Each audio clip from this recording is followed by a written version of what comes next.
Hi friends, apple jam வீட்லயே எப்படி ஈஸியாக ரெடி பண்ணலான்றத பற்றின வீடியோ தான் இது. ரொம்பவே சிம்பிளான மெத்தட். 4 விஷயம் கவனமாக ஃபாலோ பண்ணால் போதும், ஈஸியாக வீட்லயே ரெடி பண்ணிடலாம். இந்த ஆப்பிள் ஜாமுக்கு நான் 5 ஆப்பிள் எடுத்திருக்கேன். இதை முதல்ல தோல் உரிச்சு உள்ள இருக்கிற விதையை நீக்கி க்ளீன் பண்ணி எடுத்துக்கணும். இந்த மாதிரி எடுத்ததுக்கு அப்புறம் முதல் முக்கியமான விஷயம் என்னன்னு பார்த்தீங்கன்னா, ஒரு ஆப்பிளா க்ளீன் பண்ணதுக்கு அப்புறம் நம்ம தட்டு போட்டு மூடி வச்சிடணும். இப்போ நான் ஒரு ஆப்பிள் க்ளீன் பண்ணிட்டேன்.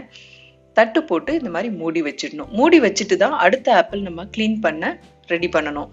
ஏன்னா இதுல காத்து போச்சுன்னா பிளாக் கலர்ல சேஞ்ச் ஆயிடும். ஸோ காத்து போகாம இருக்கணும். இப்போ எல்லாமே நான் க்ளீன் பண்ணி வச்சுட்டேன். நெக்ஸ்ட் ஸ்டெப் பார்த்தீங்கன்னா, இதை வேக வைக்கணும். ஒரு அரை டம்ளர் அளவுக்கு தண்ணி விட்டு இதை வேக வச்சு எடுத்துக்கலாம். 150 ml தண்ணி விட்டு இதை வேக வச்சு எடுத்துக்கலாம். ரெண்டாவது முக்கியமா கவனிக்க வேண்டிய விஷயம், 3 சிட்டிக்கு அளவுக்கு உப்பு சேர்க்கணும். உப்பு சேர்த்தாதான் ஜாம் டேஸ்டா இருக்கும்.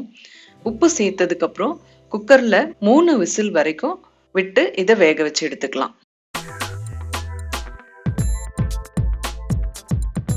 3 விசில் ஆஃப் பண்ணியாச்சு.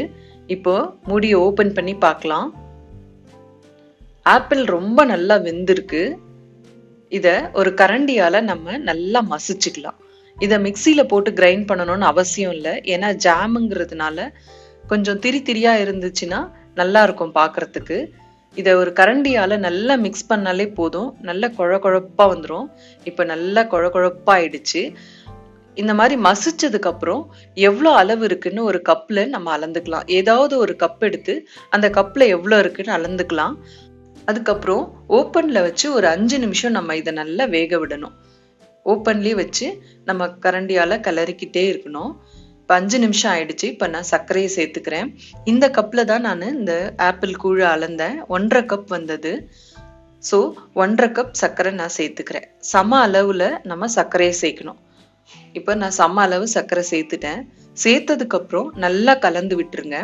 கலந்ததுக்கு அப்புறம் மூணாவது முக்கியமான ஸ்டெப், மூணாவது விஷயம், இதுல ஒரு 5 டிராப் அளவுக்கு நம்ம லெமன் ஜூஸ் விடணும்.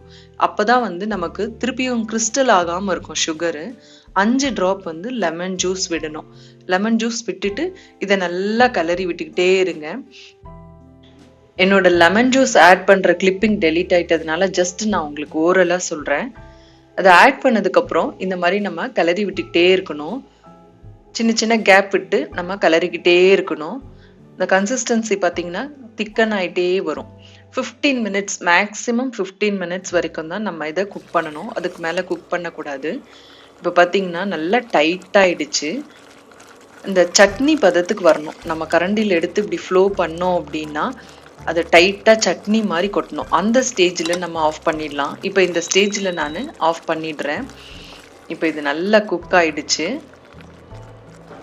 கலரும் பார்த்தீங்கன்னா இந்த லைட் கோல்டன் கலரில் இருக்கும் உங்களுக்கு. ஆரம்பத்தில் 4 விஷயம் கவனிக்கணும்னு சொன்னேன். அதில் 3 விஷயம் சொல்லிட்டேன். 4வது விஷயம் ஆஃப் பண்ணதுக்கு அப்புறம் தான் நம்ம செய்யணும். அது என்ன அப்படின்னா, ஆஃப் பண்ணதுக்கு அப்புறம் நம்ம இதை கிளறி விட்டுக்கிட்டே இருக்கணும். அப்பப்ப நம்ம கிளறி கொடுத்துக்கிட்டே இருக்கணும். அப்படியே விட்டோம் அப்படின்னா இதுல ஏடு மாதிரி ஃபார்ம் ஆயிடும். ஸோ ஜாம் ப்ராப்பரா வராது. இதை நம்ம அப்படி கிளறி கொடுத்துக்கிட்டே இருந்தானா தான் ஈவனா கூல் ஆகும். நல்ல நமக்கு ஜாம் கன்சிஸ்டன்சி வரும். ஆரம்பத்துல இது பாத்தீங்கன்னா நல்ல சட்னி மாதிரி இருந்தது. போக போக நல்ல தொக்கு மாதிரி ஆயிடும், டைட்டா ஆயிடும். இப்போ ஒரு ஓரணா அப்படி நகர்த்தணும் அப்படின்னா அது திருப்பி அந்த பிளேஸ்க்கு வர்றதுக்கு பொறுமையா ஆகும். இந்த மாதிரி நம்ம கேப் விட்டு விட்டு நம்ம சூடு ஆறுற வரைக்கும் நம்ம கிளறி கொடுத்துக்கிட்டே இருக்கணும்.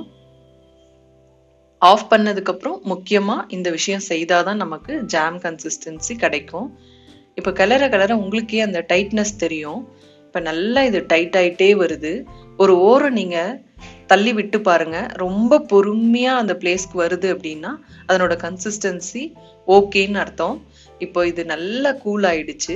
இப்போ இதை ஒரு கண்டெய்னர்ல போட்டு ஸ்டோர் பண்ணி வச்சு நமக்கு எப்போ வேணுமோ அப்போ சாப்பிட்டுக்கலாம். இப்போ இதை ஒரு கண்டெய்னர்ல, கண்ணாடி பாட்டில்ல யூஸ் பண்ணுங்க, பிளாஸ்டிக்ல யூஸ் பண்ணாதீங்க. ஒரு கண்ணாடி கண்டெய்னர்ல போட்டு இதை ஸ்டோர் பண்ணி வச்சு நம்ம சாப்பிடலாம். இதுல எந்த வித கலரோ ப்ரிசர்வேட்டிவோ இல்லை. இன்னும் இதை ஆரோக்கியமா ஆக்கணும்னு நினைச்சீங்கன்னா பனைக்கற்கண்டு கூட சேர்க்கலாம் சர்க்கரைக்கு பதிலா. அதனோட அளவு வந்து கொஞ்சம் ஜாஸ்தியா பிடிக்கும், ஏன்னா பனைக்கற்கண்டோட இனிப்பு கொஞ்சம் கம்மி. சாம்பிளுக்கு நான் ஒரு பிரெட்ல உங்களுக்கு தடவி காட்டுறேன், எப்படி ஈஸியா அழகா ஸ்ப்ரெட் ஆகுது பாருங்க. இந்த மாதிரி வீட்லயே நீங்க ஜாம் செய்து சாப்பிட்டு பாருங்க. கடையில விற்கிறத விட இது ரொம்பவே பெட்டரா இருக்கும். இதை நான் வந்து ஃப்ரிட்ஜில் ஸ்டோர் பண்ணி வச்சு 10 days கழிச்சு உங்களுக்கு இந்த கிளிப்பிங் காட்டுறேன். எவ்வளோ நல்லா ஜாம் கன்சிஸ்டன்சிக்கு வந்துடுச்சு. ஃப்ரிட்ஜிலேருந்து எடுத்த உடனேவே இந்த மாதிரி இருக்கும். கண்டிப்பாக உங்களுக்கு இந்த வீடியோ யூஸ்ஃபுல்லாக இருக்கும்னு நம்புகிறேன். நன்றி, வணக்கம்.